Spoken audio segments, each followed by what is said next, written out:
Vamos a darle la bienvenida al economista Pedro Páez, experto económico. Con él vamos a hacer un análisis de la inversión social en el gobierno del encuentro en estos 15 meses ya. ¿Cómo está, economista? Primero, buenos días, ¿nos escucha? Sí, buenos días, encantado de estar con ustedes. Muchas gracias por la invitación. Gracias, economista. Un gusto tenerlo acá en este espacio. Creo que primera vez lo vamos a entrevistar. Gracias. Justamente lo hemos convocado para hacer un análisis del tema económico del país. El gobierno dice que bueno, lo dijo hace un mes, que en 14 meses el presidente de la República ha hecho más que los 14 años de Moreno y Correa, o Correa y Moreno. O sea, Correa hizo bastante, creo yo. Moreno se endeudó más, pero casi no hizo nada. ¿Qué criterio merece todo lo que ha comentado el presidente de la República? No sé de dónde saque esas cifras, si son cifras reales, de que aproximadamente ellos llevan una inversión de más de 13.000 millones de dólares dentro del tiempo que llevan en el poder. Bueno, no, como usted dice, ¿de dónde sacarían las cifras? Aquí estamos ante una especie de fábrica de mentiras que de manera sistemática están bombardeando no solamente a los medios de comunicación, sino también a la academia, ¿no? Yo creo que aquí hay temas que son fundamentales, que valdría la pena, por ejemplo, chequear los datos que tiene el Banco Mundial, que difícilmente se le puede acusar de correísta, ¿no? Es decir, allí se ve claramente que el Producto Interno Bruto per cápita, el ingreso promedio de los ecuatorianos, quitando la inflación de los últimos años, eh, tuvieron un aumento importantísimo, se duplicaron después del 2007. Entre el 2007 y 1981 había un estancamiento y un decrecimiento del Producto Interno Bruto per cápita. Después hay una duplicación del Producto Interno Bruto per cápita que se da precisamente por la inversión pública, no exclusivamente por eso, pero la inversión pública por el lado de la demanda jalaba, inyectaba a la economía recursos y inmediatamente se convertía en nuevas capacidades productivas para el futuro. Eso permitió más que duplicar el mercado privado y duplicar el Producto Interno Bruto, quitando la inflación. Y a mí me cupo el honor como ministro de Economía de pasar de un promedio de los 30 años previos de neoliberalismo de entre el 3 y el 5% del Producto Interno Bruto a una inversión pública que representó el 13.4% del Producto Interno Bruto en el año 2008. Y se llegó hasta el 16.6% en el año 2013, creo. Luego tenemos con el gobierno de Moreno y con el gobierno de Lazo un ataque sistemático a la inversión y al gasto público, y sobre todo al gasto público en el área social, porque la inyección de recursos hacia las grandes empresas con las exenciones tributarias, con las exoneraciones, con las amnistías tributarias, con el perdón a la mora patronal en el IES, etcétera, etcétera, y los subsidios directos, que no se los llama subsidios, sino gasto fiscal, realmente favorecen a las grandes empresas, a las familias más pudientes del país, en detrimento del resto de ecuatorianos. Lo que tenemos, la inversión pública que presenta el Ministerio de Finanzas en lo que va del año hasta mayo, que es la última cifra disponible, es 91 millones de dólares. O sea, no es nada. Nosotros habíamos presentado en alguna otra entrevista, en algún otro medio, una proyección de lo que había hasta ese momento, y decíamos no va a llegar al año a 210 millones de dólares. O sea, es el 0.25% del 1%, o sea, es la cuarta parte del 1%, frente al 16.6%. ¿De dónde sacan 13.000 millones de dólares? Y bueno, no hace falta creerle a un economista o a otro, sino regresar a ver dónde están las carreteras, dónde están los hospitales, dónde están los colegios.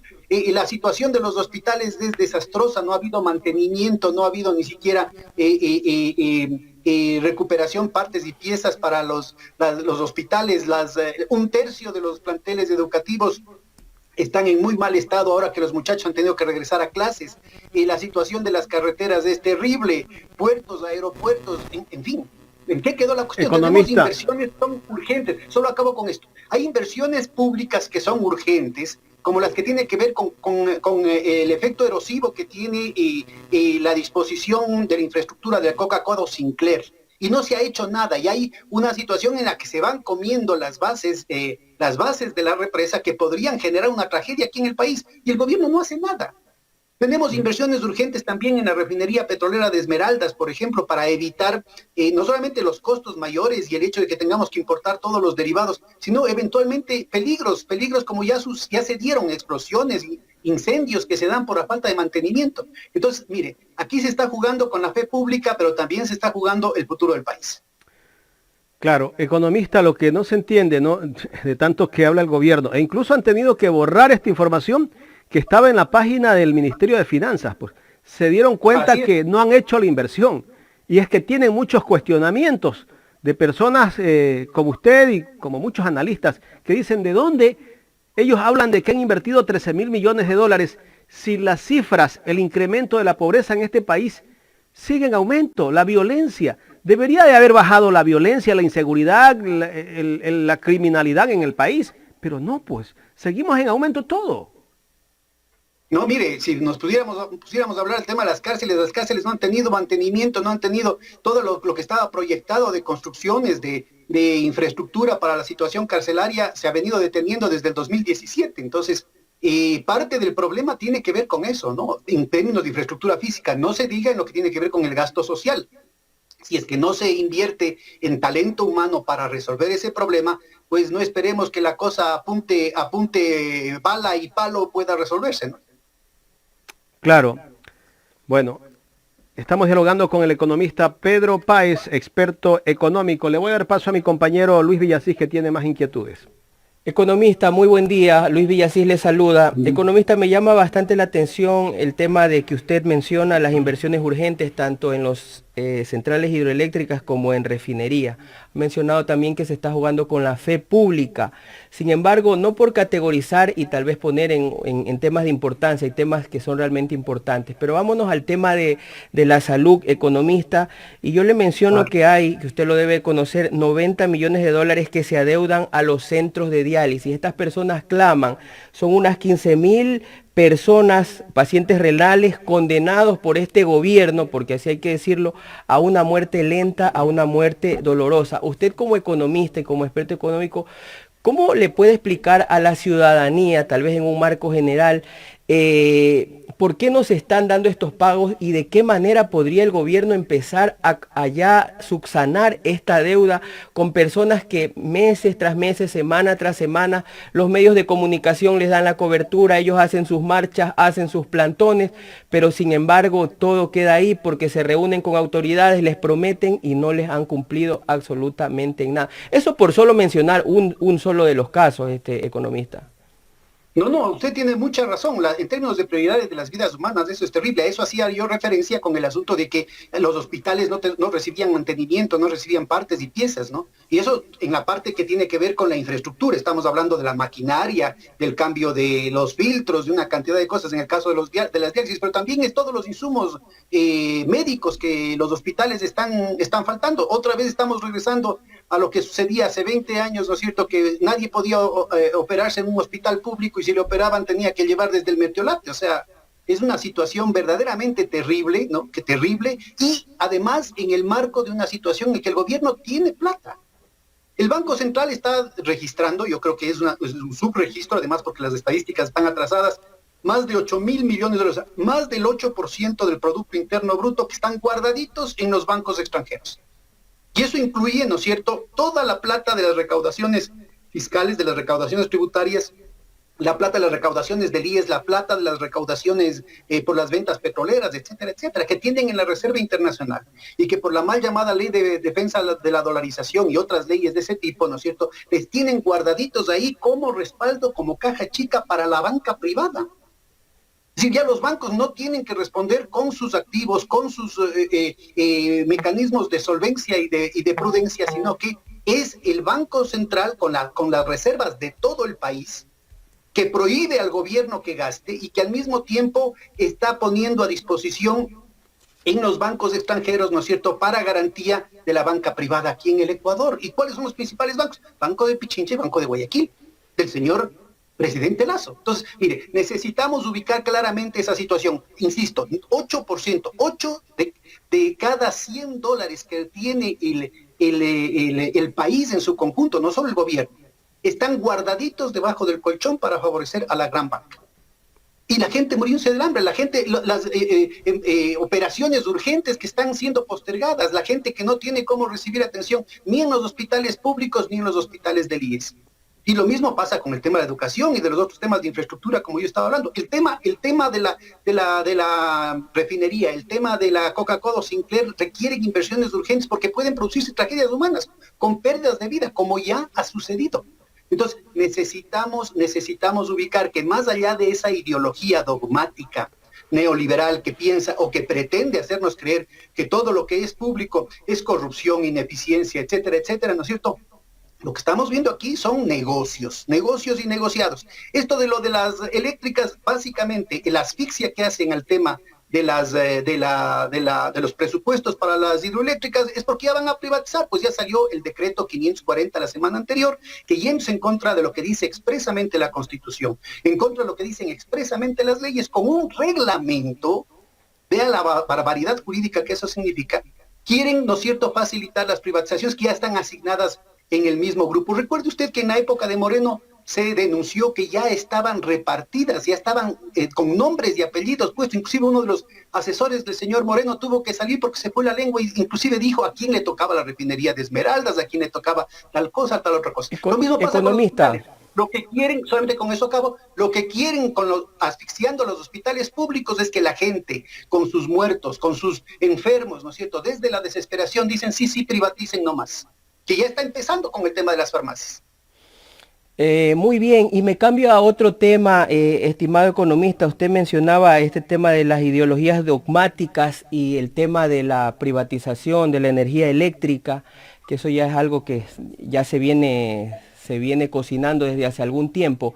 La ciudadanía tiene un dicho popular que dice en cristiano, ¿no? Porque a veces de pronto en términos económicos no lo comprenden. Economista, de una manera sencilla, ¿qué podría significar la privatización de la energía eléctrica para el bolsillo del pueblo, el ciudadano pobre, el ciudadano que está en situación de extrema pobreza, la clase media y el sistema productivo también?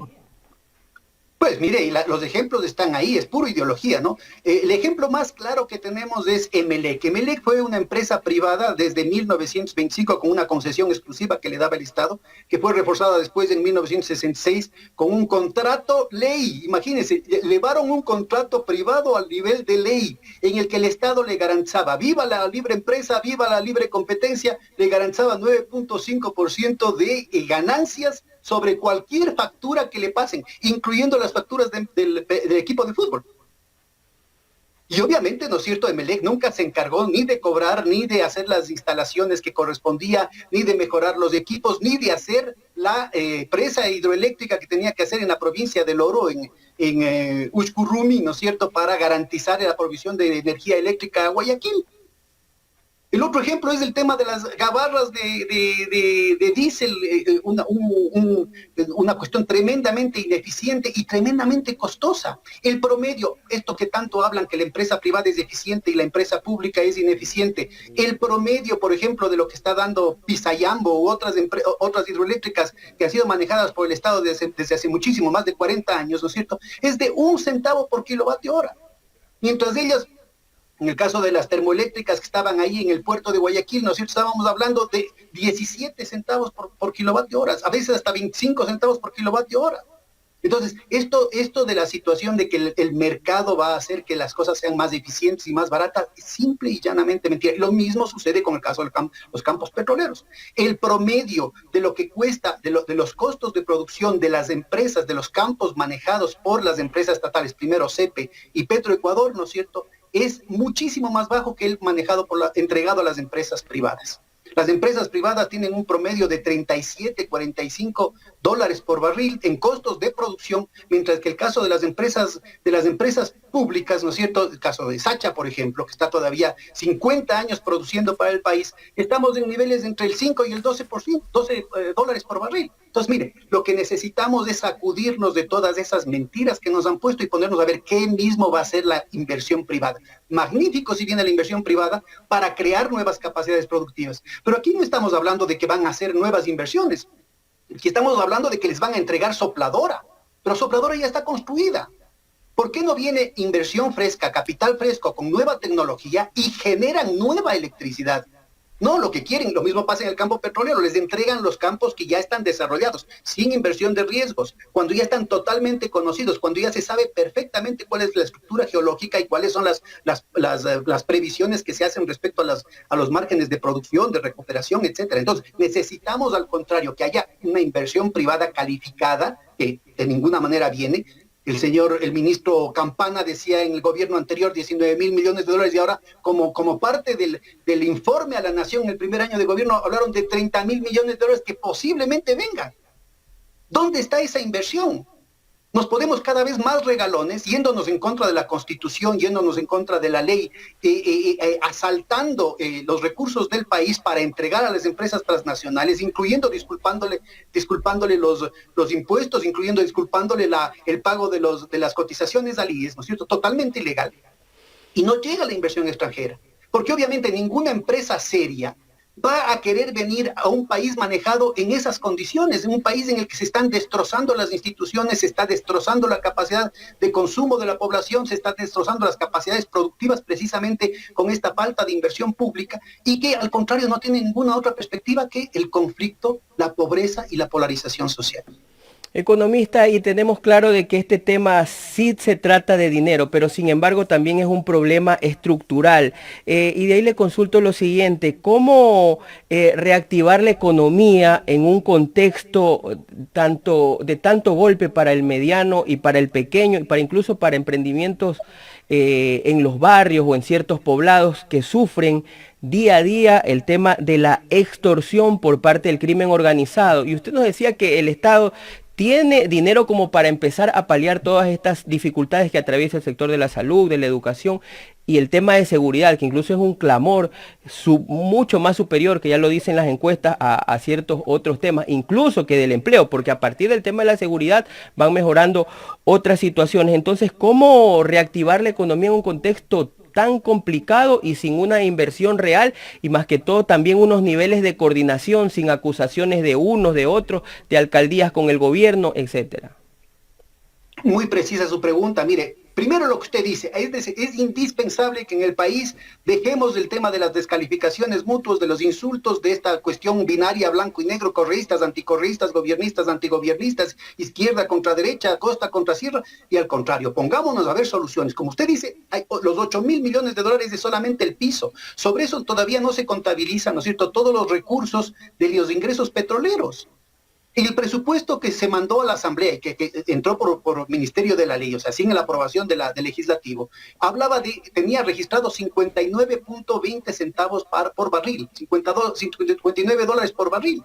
Y con la cuestión de la crisis ucraniana, más que se ha duplicado en algunos casos el precio del petróleo. ¿Dónde está esa plata? Toda esa plata no está siendo registrada en la Reserva Internacional y justamente lo que se está es poniendo candados para que no se invierta en el país. Es indispensable que no solamente haya inversión pública, sino también crédito. Las movilizaciones indígenas y populares de hace un mes, de hace 2 meses, están obligando al gobierno a que empiece a gastar la plata que sí tiene, que deje de tener esa plata a disposición de los grandes bancos, que además de ahora ya tienen el tema de los créditos vinculados. Nuevamente estamos regresando a la misma estructura de incentivos que provocó el zafarrancho bancario de finales de los años 90. Nuevamente ya tenemos niveles de migración desoladores con desgarre para la familia, las familias y los hogares ecuatorianos.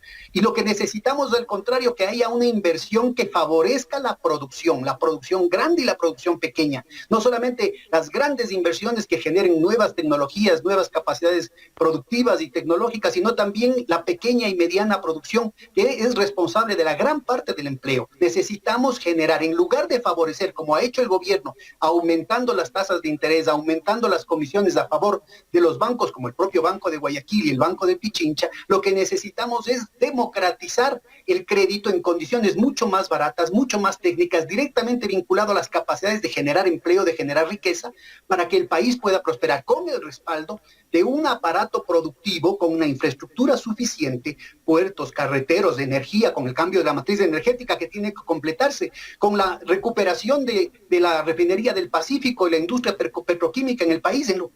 En lugar de que se utilice eso, se han gastado más de $1.000 millones con licencias, con una serie de infraestructuras que se está desperdiciando con el pretexto de que hay un sobreprecio. Es como que a usted le vendieran un teléfono celular con sobreprecio y que usted en lugar de cuidar su teléfono celular lo bote a la basura porque está con sobreprecio. Primero que demuestren que hay ese sobreprecio y mientras tanto que continúen las inversiones porque el país sigue exportando crudo e importando todos los derivados con un costo no solamente para el fisco, sino para la balanza de pagos gravísima. Y recuerde que en dolarización, a diferencia de lo que pasaba cuando teníamos moneda nacional, se van los dólares y físicamente desaparecen de la circulación interna. Claro. Y usted conocerá mejor que yo, ¿no es cierto?, que en algunos bolsillos desaparecen más rápido que en otros, pues en el campo desaparece mucho más rápido que en la ciudad, en los barrios populares desaparece mucho más rápido que en los distritos financieros, que en San Borondón, ¿no es cierto? Y ni siquiera se quedan en Quito, Guayaquil, Cuenca, se van a Miami, se van a España. Esos dólares desaparecen de acá, ¿no es cierto? Y no hay con qué pagar. Inclusive, si es que yo tengo un negocio, tengo mis clientes, si no me pagan a mí, ¿cómo pago yo a mis proveedores? Quedamos sin circulante. Se va quedando una cadena, ¿no es cierto?, de depresión en el país, que cada vez se va profundizando.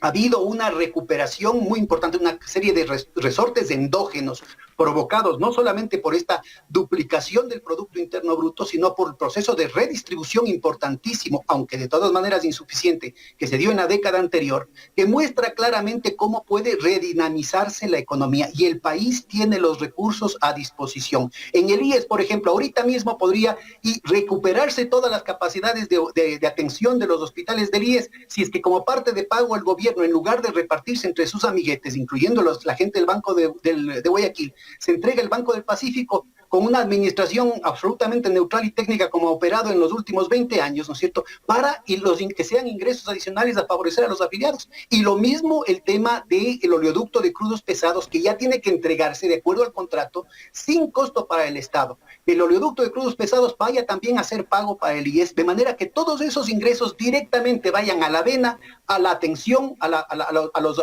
afiliados, a la atención a los jubilados. Economista, el gobierno dice que para bajar las tasas de interés en este país es necesario vender al Banco del Pacífico. ¿Hasta qué punto es verdad o nos están contando una novela para justificar algo que ellos quieren hacer desde hace mucho tiempo? Es una mala novela, están engañando a la gente y atentando en contra de la inteligencia de las personas.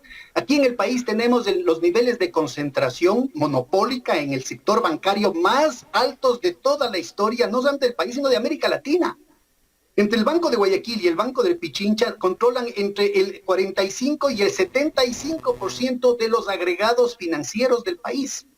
Si es que se les entrega a través de ellos o a través de testaferros, como hemos visto que lastimosamente el propio presidente de la República ha hecho con su propia familia, a través de las offshore, a través de las guaridas fiscales, a través de la triangulación, las empresas fantasmas y todas estas cuestiones que vimos en los Panama Papers, en los Pandora Papers, en los Paradise Papers, ¿no es cierto? Y lo que tenemos es una situación en la que entre los dos bancos, ¿no es cierto?, en última instancia, entre el señor Egas y el señor Lasso, van a terminar decidiendo cuáles son las tasas de interés, a quién se presta y a quién no se presta, cuánta plata fuga del país. Ese es uno de los problemas fundamentales que tenemos, ¿no? Estamos con una hemorragia sistemática de recursos porque los grandes bancos tienen sus centros de decisión fuera del país, sus centros de rentabilización fuera del país, en la red de offshore, en la red del shadow banking, en las redes de las guaridas financieras, en las redes de los derivados financieros, en las redes de la especulación financiera, y no para inyectar recursos en la producción, no para soportar, no para fomentar las capacidades productivas del país. Al contrario, yo creo que si se lograra una adecuada coordinación entre un BIES, ¿no es cierto?, que pueda generar inversiones de largo plazo que no solamente garanticen la seguridad de los depósitos, de las contribuciones de los afiliados, sino que al mismo tiempo pueda contribuir en el largo plazo al desarrollo del país, como por ejemplo ha funcionado el tema de los fondos pensionales en otros países, como en Brasil con el BNDES, por ejemplo, o lo que han sido los fondos pensionales en otras partes del mundo, tanto en manos de los propios trabajadores o en manos de los gobiernos seccionales o centrales. Tendríamos una capacidad de generar estas inversiones de largo plazo que el país tanto necesita. Y si tuviéramos la asociación, la coordinación adecuada, con una inversión, con una capacidad de articulación financiera, de préstamos, de servicios financieros, muy activa en el mercado, como podría ser el Banco del Pacífico, yo creo que al contrario podrían bajar las tasas de interés, podría cambiarse la estructura. Mire, el porcentaje del crédito que va a producción aquí en el país es ínfimo. Lo que necesitamos es que a través de la competencia, frente a estos dos gigantes que controlan, insisto, lo fundamental del país, pudiésemos tener en verdad un mínimo de competencia en los sectores financieros, con el apoyo y el fomento a las cooperativas, con el apoyo a otras formas de organización financiera, los fondos mutuales, las cajas de ahorro, los bancos comunitarios, que verdaderamente permitan que la gente desde el territorio, desde la comunidad, pueda defender la economía de sus familias. Entonces, mire, es todo lo contrario a lo que quiere este gobierno neoliberal, concentrador, ¿no es cierto?, favorecer básicamente al grupo de amigos de los grupos, los banqueros, que puede ser que aparezcan peleándose, pero que en lo fundamental están absolutamente de acuerdo en llevarse, están juntos en lo fundamental, que es llevarse al país al peso. Esto es más o menos el Partido Social Cristiano con Creo. En lo fundamental, ellos se juntan nuevamente. Ya lo vimos en el juicio político, en el tema de la muerte cruzada, que ellos al final no estuvieron... Y por si acaso, no me tomen literalmente. Es decir, puede ser que se odien entre el señor Lasso y el señor Egas, puede ser que se odien, pero a fondo. Puede ser que tengan, inclusive entre familiares, pueden odiar. Esas relaciones de amor-odio es muy común en esas situaciones. El problema fundamental es que el bolsillo, que es lo que más les duele, ¿no es cierto?, tienen ahí unos intereses en conjunto, que es básicamente seguir actuando como vampiros en contra de la economía, chupando la sangre del pueblo ecuatoriano.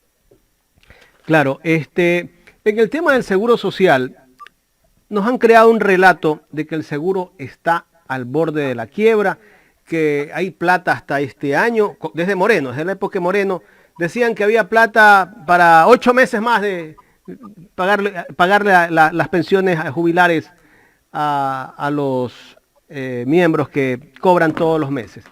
Pero al final sigue pagando las pensiones, pero nos viven creando ese relato que el seguro está al borde de la quiebra. ¿Hasta qué punto es verdad esto? Mire, esto es mentira. Yo entré a trabajar muy jovencito en el Banco Central. Ya en 1986 tuvimos, yo recuerdo clarito, una sesión técnica con funcionarios, los técnicos actuariales del IES. Ya oímos en 1986 que el IES no dura 2 años porque ya quiebra. Y estas reuniones se repetían cada año, y ya nos fregamos porque ya quiebra el IES, y estamos con esta cantaleta desde hace largo rato. Han hecho todo lo posible, hasta lo imposible, por quebrarlo al IES. Hubo hasta un plebiscito en el que claramente la población ecuatoriana se manifestó, a pesar del bombardeo ideológico, se manifestó categóricamente porque no se privatice el IES. Pero lo que en última instancia quieren es, ¿no es cierto?, que desde la desesperación, yéndose en contra de la Constitución, de las leyes, del pronunciamiento popular, reiteradamente manifestado para evitar eso, ¿no es cierto?, meterle el diente a los fondos pensionales, como lo han hecho en Chile, como lo hicieron temporalmente en Argentina, como lo están haciendo en distintas partes del mundo. Esto de aquí significaría, ¿no es cierto?, que ahora que tiene, por ejemplo, el Banco del Pichincha tiene alrededor del 19% del Producto Interno Bruto en activos controlados por ese consorcio, porque incluye a Diners, incluye al Banco Rumiñahui, al Banco de Loja, etcétera, etcétera, ¿no es cierto?, pasaría a más del 50%. O que el Banco de Guayaquil, ¿no es cierto?, pueda tener estos recursos gigantescos a su disposición. Recuérdese que ahora es con créditos vinculados, o sea que los bancos cogen esa plata para prestarse a los mismos socios. Igualito a lo que pasó a finales de los 90. Economista, ¿qué hubiese pasado? Discúlpeme. ¿Qué hubiese pasado si en el gobierno de Sisto se hubiese llegado a la privatización del Seguro Social y nos tocaba vivir el tema del periodo bancario? Pero exactamente, ya estuvieran en Miami, pues, esos fondos. Los bancos que quebraron acá con la plata que se llevaron, ¿no es cierto? Bancos quebrados aquí en el Ecuador, banqueros multimillonarios en España y en Miami.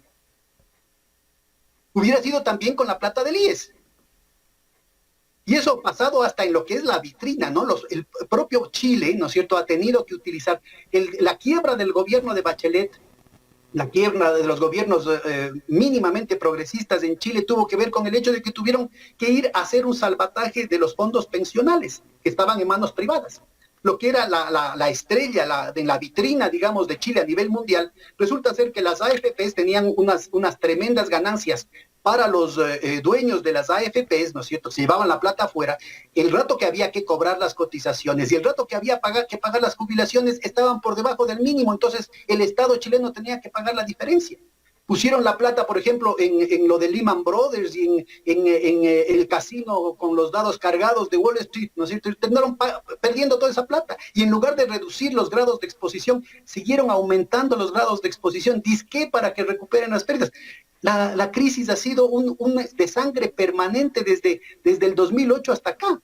En el caso de Chile, que es ejemplo a nivel internacional. Imagínense lo que hubiera significado con toda esa plata, que se hubieran llevado la plata en plena crisis bancaria, repartiendo entre sus socios, ¿no es cierto?, a través de créditos vinculados que nuevamente están en vigencia en el país, hasta, o sea, los socios que tienen hasta el 25% de la propiedad del banco tienen derecho a recibir los créditos que les dé la gana del banco. Y obviamente al socio no le vas a decir que pagues, ¿no? Si es que le falta plata, se le hace una reestructuración del crédito, ¿no es cierto? Así no pague un solo centavo y se le hace para las calendas griegas el resto de lo que tiene que pagar. Y el rato que caiga una crisis, el rato que ya no se pueda seguir disimulando el asunto, igualito a lo que pasó en el 98-99, pues simplemente desaparecen los activos, desaparecen las inversiones, están en las Bahamas, están en ni sé qué, ni sé dónde, la superintendencia de bancos diciendo que todo está tranquilo, y el rato de los ratos se hacen humo, pues. Entonces, mire, necesitamos al contrario, que el IES, ¿no es cierto?, tiene que fortalecer. Se logró duplicar el número de afiliados, lo cual significa que se duplican también las posibilidades, las capacidades de cotizaciones. Pero el problema es que buena parte de esos afiliados que se logró en la década anterior han perdido el empleo. O simplemente sus negocios han estado en una situación asfixiada precisamente por la política económica neoliberal del gobierno, porque se fugan los capitales, porque el gobierno no inyecta recursos en la economía, no paga. Pero el gobierno dice que se ha recuperado el empleo. Perdón. El gobierno dice que se ha recuperado el empleo. Hablaba de cifras. Eso también es un cuento. Mire, las cifras lastimosamente están totalmente cocinadas. Yo recuerdo, hicimos un artículo a mediados del 2018 que mostraba con los datos del INEC que en medio año, entre diciembre del 2017 y junio del 2018, con datos del INEC, había aumentado en 500,000 el número de pobres. Inmediatamente llamaron a las autoridades del INEC para que cambien las cifras. Como se negaron, les mandaron sacando sucesivamente al primero, al segundo y a la tercera autoridad del INEC, y finalmente acabaron convirtiéndole al INEC en una oficina de la Presidencia de la República para tenerle con rienda corta, ¿no es cierto?, obligándole a cambiar la metodología a su antojo, ¿no es cierto?, para garantizar unas cifras favorables. Y ni así no han podido. Inclusive con las cifras cocinadas muestran una situación terrible. El porcentaje de empleo adecuado que se llegó en la década anterior llegó a ser 5 de cada 10 ecuatorianos. Ahora son 3 de cada 10 ecuatorianos que tienen un empleo adecuado, tanto en el sector público como en el privado, tanto en la economía capitalista como en la economía popular y solidaria.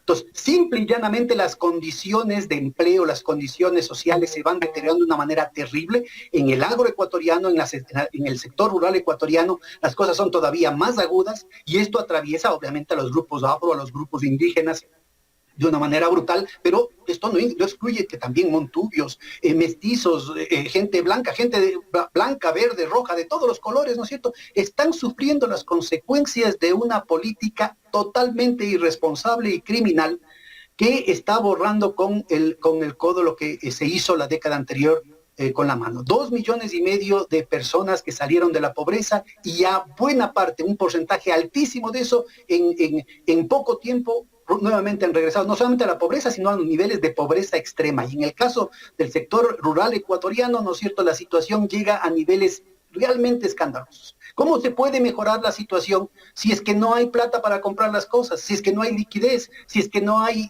recursos, si es que el gobierno ni siquiera paga los hospitales? Parte de la tensión es que inclusive en su política privatizadora, ¿no es cierto?, ni siquiera les paga a los hospitales con los que se han hecho concesiones. Entonces, ¿qué es lo que se está buscando acá? Hacer que la cosa quiebre y que la gente desde la desesperación acepte cualquier cosa.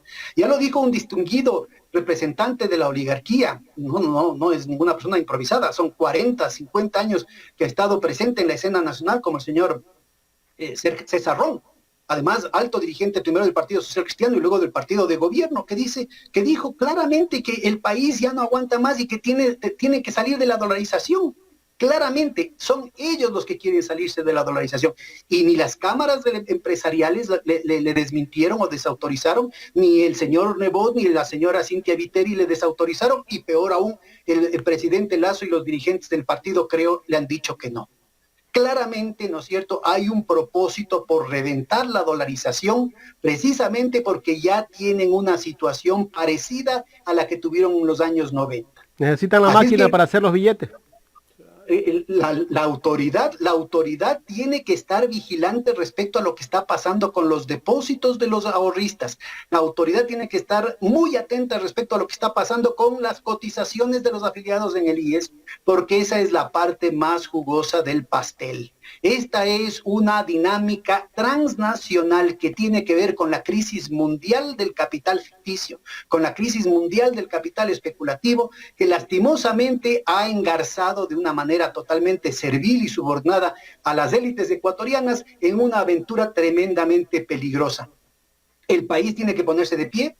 Este no es un problema ni de comunistas, ni de izquierdistas, ni de correístas, ni de católicos contra protestantes. Este es un país que debe unir, este es un problema que tiene que unir al país entero. ¿Qué vamos a hacer con el país? ¿Cómo evitamos que tengamos nuevamente la crisis de finales de los años 90? ¿Cómo, como bien decía el compañero hace un momentito, cómo hacemos para que, si hay la plata ahí, la situación de los precios internacionales es favorable? Estamos en una situación en términos de precios relativos muy parecida a las mejores épocas que ha tenido el país en términos de los precios del petróleo. Y no hay $1 de inversión pública. Todo es puro discurso, son puro promesas, es puro aire caliente y manipulación de las cifras con el silencio cómplice de la mayoría de los medios de comunicación. Yo felicito el espacio que ustedes tienen acá en el que se pueden discutir estas cosas. Si yo me equivoco, nadie tiene el monopolio ni de la verdad ni de la iniciativa, pues que me demuestren con cifras y que me demuestren con hechos. Pues ¿dónde está la carretera? ¿Dónde está el puente? ¿Dónde está el hospital? ¿Dónde está la escuela? ¿Dónde están las refacciones? ¿Dónde están los recursos para las personas que necesitan diálisis? ¿Dónde están los recursos para las personas que necesitan operaciones inmediatas? ¿No es cierto? Así se demuestran las cosas. No con el bombardeo ideológico que hacen los grandes medios de comunicación, y yo también diría de buena parte de la cadena.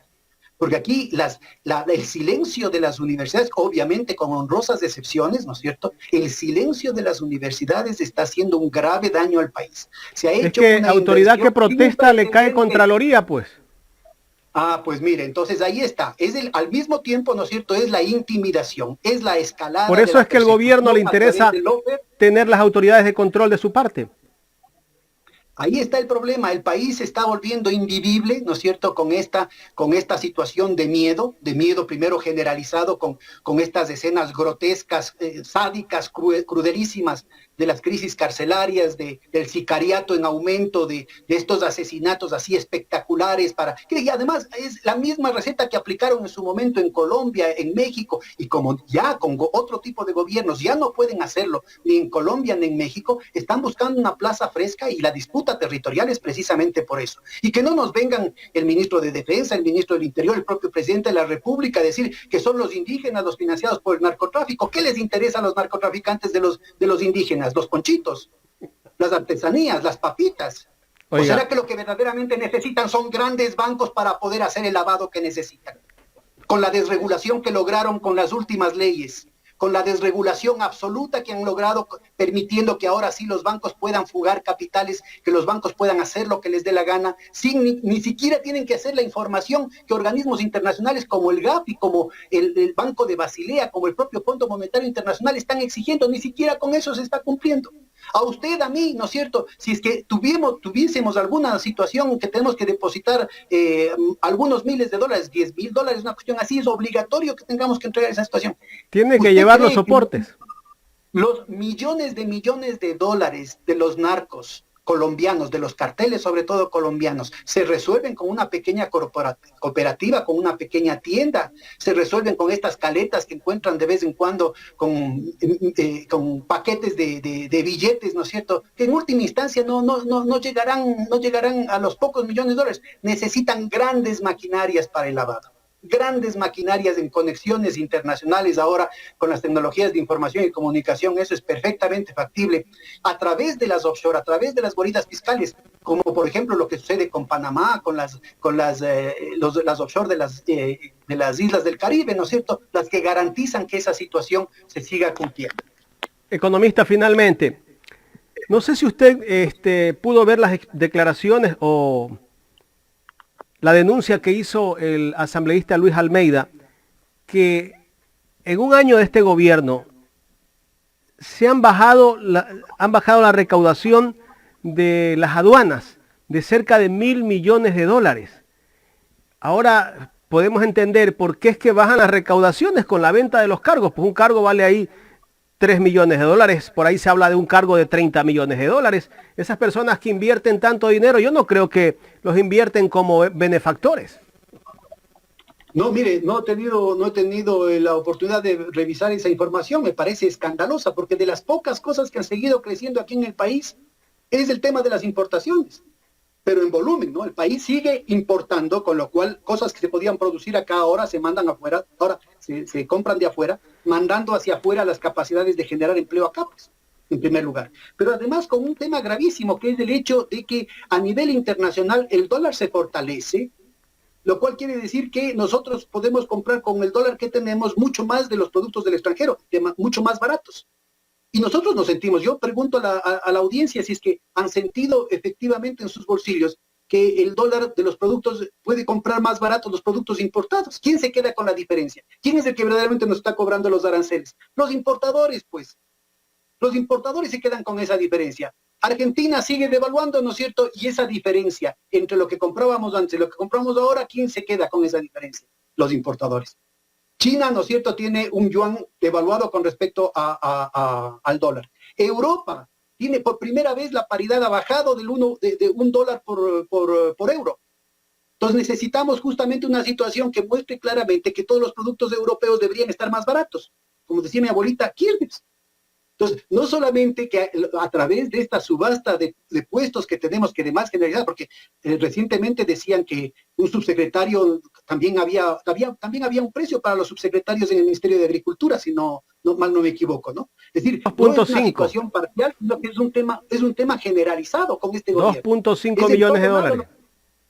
Excepto aquellos puestos que pone directamente la Embajada Americana, parece ser que todos los demás están sujetos a subasta. No sé, yo no estoy siguiendo esa situación, pero ya no es primera vez que oigo el Estamos asunto. viviendo la feria de la alegría de la venta de cargos públicos. Entonces, no solamente es la feria de la alegría haciéndose de la vista gorda, haciéndose los otros a propósito, haciéndose los otros respecto al tema el pago de los aranceles, sino que además, ¿no es cierto?, se permite que los importadores, los aranceles que no cobra el gobierno, lo estén cobrando los importadores, porque ellos se quedan con la diferencia. Insisto, los productos chinos, los productos europeos, los productos brasileños, los productos argentinos, los productos colombianos, los productos peruanos, deberían estar mucho más baratos aquí en el Ecuador. ¿Quién se queda con la diferencia por la devaluación que han tenido, por la depreciación que han tenido las monedas extranjeras desde las cuales estamos importando? Pues precisamente los monopolios que se han formado en el sector importador.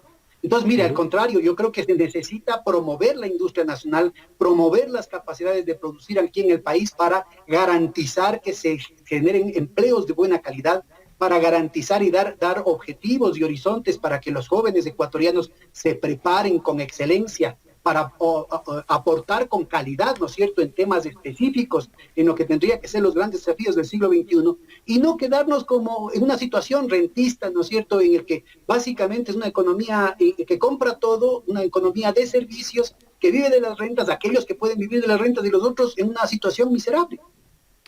Economista, quiero agradecerle por haber aceptado dialogar con nosotros.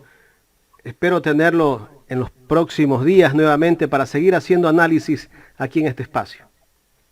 Muchas gracias. Un gran saludo a ustedes y a la audiencia. Gracias al economista Pedro Páez, experto económico y académico. Bien, ahí estaba haciendo un análisis de todo lo que está viviendo el Ecuador, lo que nos cuenta el gobierno, que dice que la casa está en orden, pero más es un desorden. Y con cifras, ¿no? Y con cifras. Con datos, aquí no son argumentos sólidos, inventadas, argumentado todo siempre, ¿no? para que sepan los ecuatorianos la realidad de lo que estamos viviendo en este momento, ¿no? Aquí hemos invitado a un académico, un experto, una persona que conoce de la situación real de lo que vive la economía del Ecuador.